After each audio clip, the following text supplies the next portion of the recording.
Hello, everyone, and welcome back to the Pick Six podcast.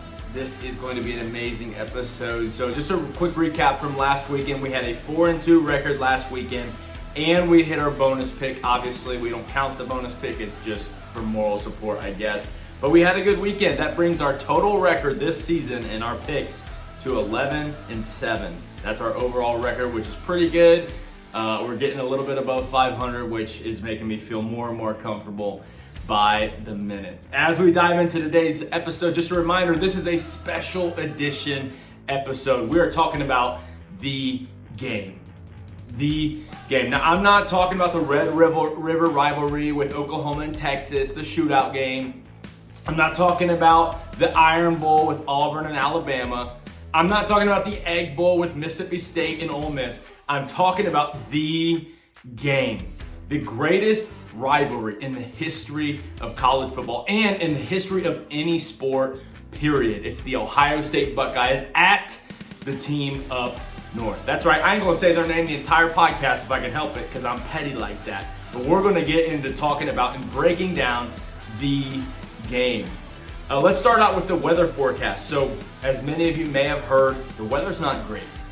It's a high of 32 degrees in Ann Arbor on Saturday, and that's freezing. That's literally the freezing temperature, is the highest temperature that it could possibly be.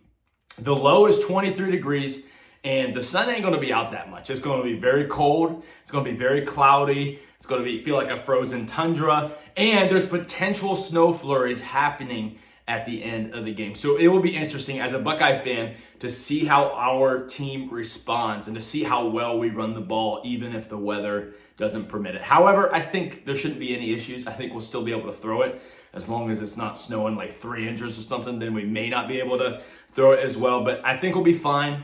You know, we beat Tennessee in the playoffs last year, and it was a lot colder than this, and we showed up and we balled out and we were able to throw the ball. So let's hope and let's pray that is the way this turns out. Let's start off again with the injury report. This has been an ongoing story for the past week or two for both teams, the injury report. Let's start with the Buckeyes. So the Buckeyes, just some updates on some of the players. Carnell Tate, obviously we know he has sat out the last few weeks. However, he is expected to play. It's an undisclosed injury. We're not sure what it is. I personally believe that it was Coach Day using precaution to make sure he could be ready for this game. We'll see. I think he's going to play, and hopefully he's healthy enough to be effective when he's on the field. Also, Jeremiah Smith, the best player in college football, the best wide receiver in history, soon to be. He is confirmed that he will be good to play. He confirmed on Caleb Downs' podcast earlier this week. So it looks like we will have JJ and we will have Carnell as well. And then the third player on our injury report is Lorenzo Styles Jr. I was at the game last week, and this injury did not look good. Lorenzo Styles really banged up his shoulder. We'll see. Allegedly, he has been very limited in practice this week, but he should be available for the big game on Saturday. How available? I don't know. He could play a few games and realize his shoulder is just completely cooked and, have to sit out for a few weeks until the playoffs. I don't know. But what I do know is that he should be available. Now, let's go over to the team up north. The team up north, we have one of the best running backs in the nation, Justice Haynes. If you haven't heard, he got surgery, I believe, on his foot or his leg, somewhere around there, and he is out for this season. So he will not be playing in this game. There's a chance he can make a return for the playoffs. Not 100% sure yet. I guess we'll find out as time goes. He will not be good to go on Saturday. Also, something like a sneaky good, I never want to call an injury good, but a sneaky beneficial thing for the Buckeyes is Rod Moore, the safety for the team up north. He is out. Now, why is that significant? Well, he's the one who made the game-winning interception against us in 2023 when Kyle McCord threw that pick to end the game. He tore his ACL last year. They thought he was going to be good to go towards the beginning of this year after he rehabbed, took plenty of time to recover. It didn't turn out that way. They're going to try to rotate him back towards the back end of the season. Still didn't happen. Maybe they're going to try to do it for this game, and it's not going to happen at all. So he hasn't played all season this season and most of the season last year as well. He is confirmed out for this game, which is a huge deal for their defense and really for our offense to take advantage over the top. Another player is Evan Link, their offensive lineman. He is doubtful. So I guess we'll see if he plays. And possibly the biggest deal outside of Justice Haynes and the most recent injury is the tight end / fullback hybrid, Max Bredesen. One of the best players on the team, a very physical young man. He is doubtful. After the game last week, he was in a walking boot. And the coach, Sharon Moore, he said, it doesn't look good. It's not a great injury. I have heard some rumors and some speculation that it doesn't matter how hurt he is, he's going to try to play. And I get that. I get he's a tough dude. All due respect, even though I don't like that team or their players, he's a tough dude. And he's willing to play at any cost and put his body on the line. I understand that. But if your foot is completely cooked, like completely jacked up, you're not going to be effective, and you're going to hurt your team more than you're going to help them if you're truly, truly hurt and hobbling around and barely to move around. So he's doubtful. I think he will try to play. However, I do think it's a significant injury, and so we'll see. We'll see if he plays. And last but not least, Jordan Marshall. He's been talking trash about Ohio State all week this week, but that's not the point. Who cares?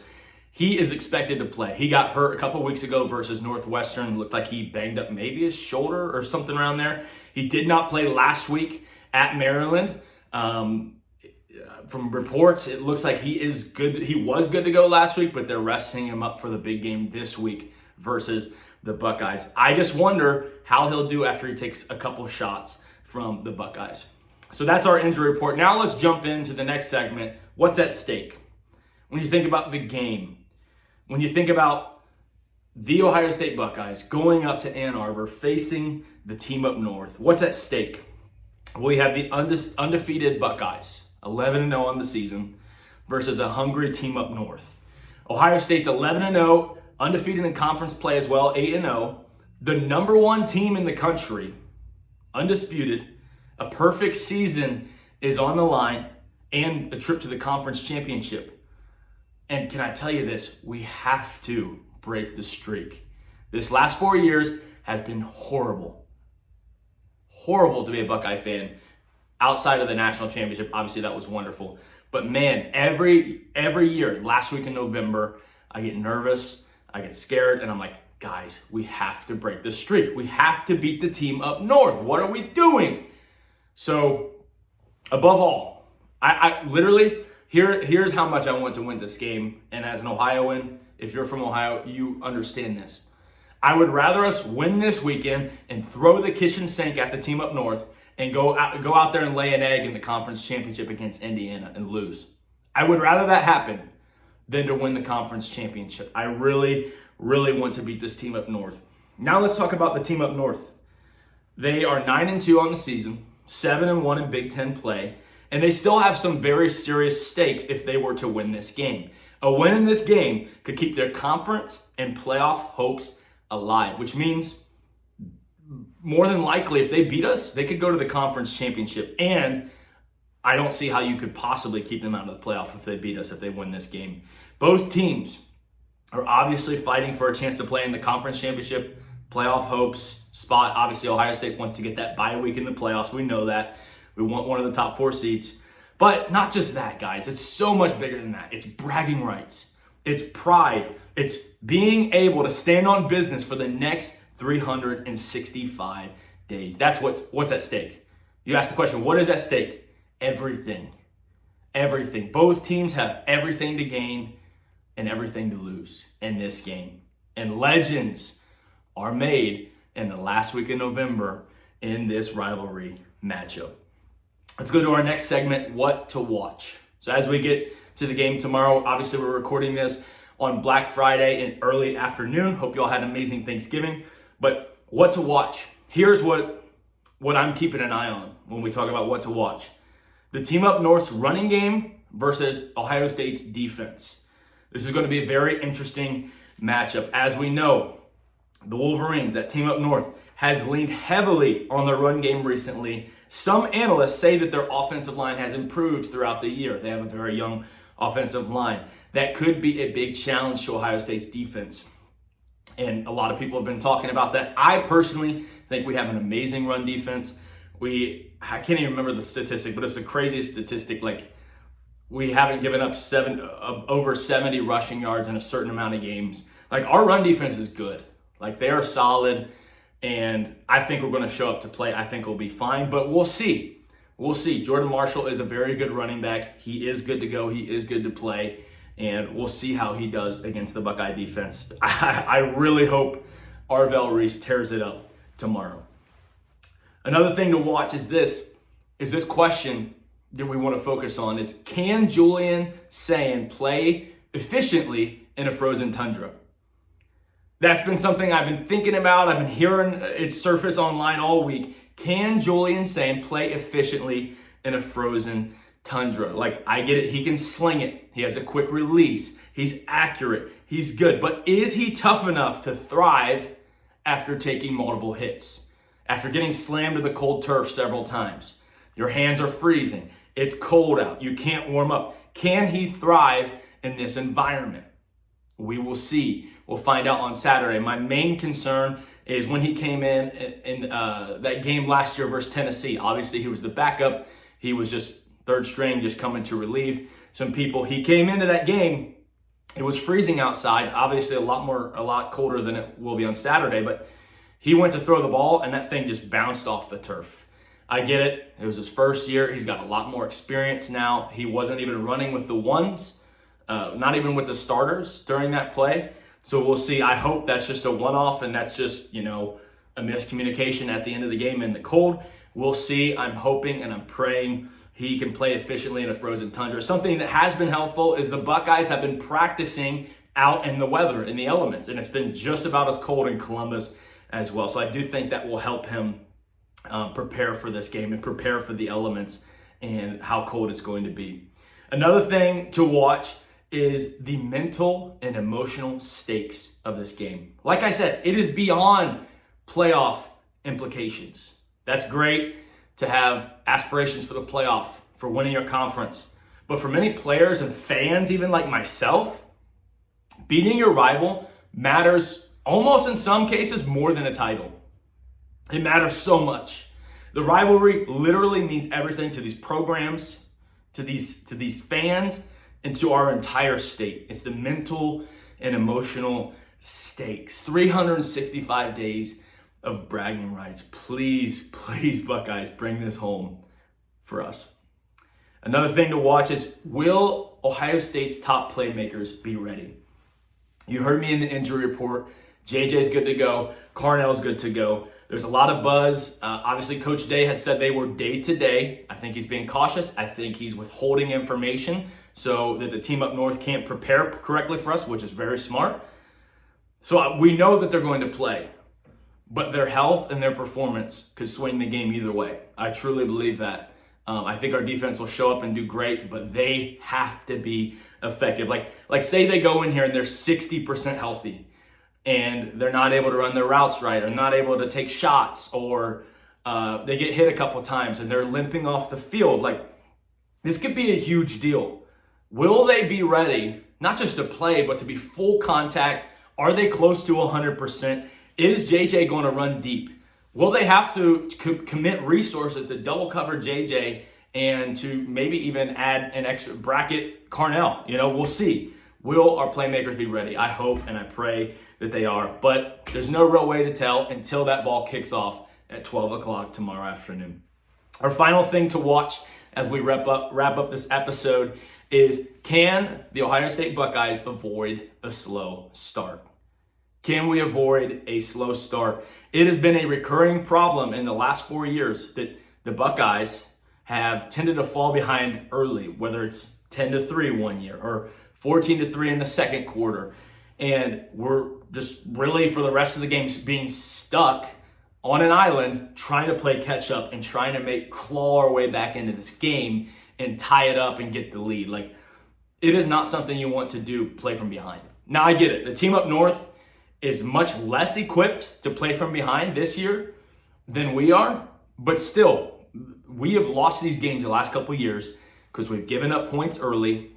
Obviously, we didn't win the middle eight, the 4 minutes before halftime, the 4 minutes after. and haven't played well. So I'm just hoping that we can avoid a slow start. As we wrap up the episode, we're going to jump into our quick picks. We're going to go through these rapid fire because the games are coming on soon. So rapid fire. Game number 1, number 23 Georgia Tech versus number 4 Georgia. This is a neutral site game. This is the battle for Georgia. Obviously, the Bulldogs are favored by 13.5 points. So guess what I'm going to pick here? I'm going to take the Bulldogs, but I'm going to take Georgia Tech to cover the spread. I don't think Georgia wins by 14 points or more because they're a 13.5 point favorite. I don't think they cover. I think they win somewhere by like 8 to 10-ish points. So give me the Bulldogs to win the game outright, but not to cover the spread. Game number 2, we have the number 3 Texas A&M Aggies at the number 16 Texas Longhorns. This is going to be a fun game. Again, battle for Texas. Texas A&M is favored by 2.5 points. Obviously, they are fighting for an undefeated season. They are fighting for a trip to the conference championship, potentially against Georgia or one of those other teams, Georgia or Ole Miss or Bama, one of those three. In this game, I just really don't think Texas has what it takes. They have just, every time they've faced a opponent of equal or greater value, especially versus Georgia, they choked. And so I don't think they're going to win this. I'm picking Texas A&M to win this game and to cover the spread of 2.5 points. They'll probably win by a touchdown or so. Game number 3, this is the game we've been talking about all episode. The game. The number 1 ranked Ohio State Buckeyes, 11-0, at the number 15 ranked Team Up North. And that's all we'll say about them. This is a noon game, as I mentioned. The Buckeyes are favored by quite a bit, actually. At the time of recording this, our reports are saying the Buckeyes are a 9.5 point favorite. So touchdown and a field goal right around that area is what Vegas thinks we will win by. I do think the Buckeyes will win. And surprisingly, I think we're going to cover. I think we're barely going to cover this spread, probably pull away slightly late in the game. I think it's going to look a lot like that Oklahoma versus the Team Up North game earlier in the season, or that USC versus the Team Up North game early or a little later on in the season. I got the Buckeyes winning this game and barely, just barely covering the spread, 24-13 in a low-scoring battle where we pull away at the end, towards the end of the fourth quarter. Game number 4, the number 6 ranked Oregon Ducks, 10-1 at the Washington Huskies. It's a Saturday game, 3:30 p.m. Eastern time, and this is going to be an amazing environment. Obviously, the Buckeyes played at Washington this year. That environment, there's nothing like that in college football. Like, there's some great ones. There's Penn State, there's Oregon Stadium, there's the Buckeyes Stadium. There's a lot of great stadium, but I think Washington may just have the loudest stadium in college football. So it's going to be a crazy environment for Dante Moore and the Ducks to play in. Oregon is favored by 6.5 points. I do think Oregon gets off to a slow start with all the crowd noise, with all the pressure of needing to win this game to secure their spot in the playoff. However, I think Oregon is going to win this. So I'm picking them to win, and they're going to cover the 6.5 point spread. I just ultimately think that Damon Williams and that team, they like to get off the slow starts, and they don't finish games super well, especially against top-ranked teams. So give me Oregon in that game to win and to cover the spread. Game number 5 is the number 12 ranked Miami Hurricanes at the number 22 ranked Pitt Panthers. This is a Saturday game at noon. This is some big ACC implications for the season. I believe Pitt can make it into the conference championship with a win here. And it's going to be a tough matchup. So right now, Miami is favored by 6.5 points, just about almost a touchdown. And man, they have to have this game. If they lose this game, they are definitely out of the playoff. If they win, I think they got a pretty good chance at getting into the playoff, although they are number 12. So we will see if those 2 losses do end up holding them back. But this is a must win. This is a must have it for the Hurricanes. They're favored in the game. However, I'm going the other way around. I'm going to take Pitt to win this game, not just to cover the spread and only lose by less than 6.5. I'm taking Pitt to win. I'm taking Pitt for the upset, to play spoiler, to ruin Mario Cristobal's and Miami's chances at the playoffs. Pitt is going to win this game. All right, final pick of the day. Game number 6 and you can get back to watching your football and shopping online and shopping in stores for Black Friday. Game number 6, the number 10 ranked Alabama Crimson Tide at Auburn. 5-6 Auburn. This is a night game, Saturday night, 7:30 p.m. The Crimson Tide is favored by 5.5 points. I do think there's a lot of crazy things that happen in this game, in the Iron Bowl, right? Over the years, I have seen some insane things. I saw Nick Saban call the timeout with 1 second. They kick the field goal. Chris Davis catches the field goal because it's short, and he returns it all the way back for the touchdown to take down the number 1 Alabama Crimson Tide.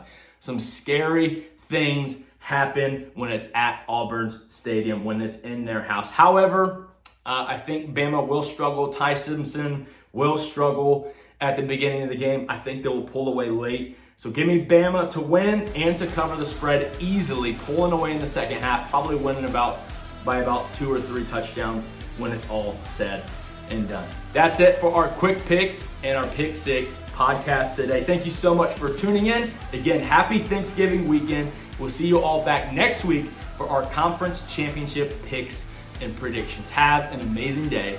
God bless.